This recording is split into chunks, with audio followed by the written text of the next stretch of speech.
כי מצאתי בחדר העינויים בבניין של המפקדה בציפורן מישהו חרט בקיר בעדן החלון עשוי אבן, חרט בציפורן 5 אותיות עבריות, נון קוף וו מם עין, נקומה.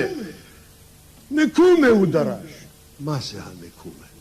הנקומה היא שאנחנו פה, הנקומה היא שאנחנו בבית, הנקומה היא שיש לנו מולדת, הנקומה היא שיש לנו שומר ישראל, הנקומה היא שאנחנו עם חי וקיים, הנקומה היא שבאנו הנה עם דגל כחול לבן, עם מגן דוד, לבוא ולומר בכל דור ודור עומדים עלינו לכלותנו, והקדוש ברוך הוא מצילנו מידם, והאמונה שלנו לא תגווע.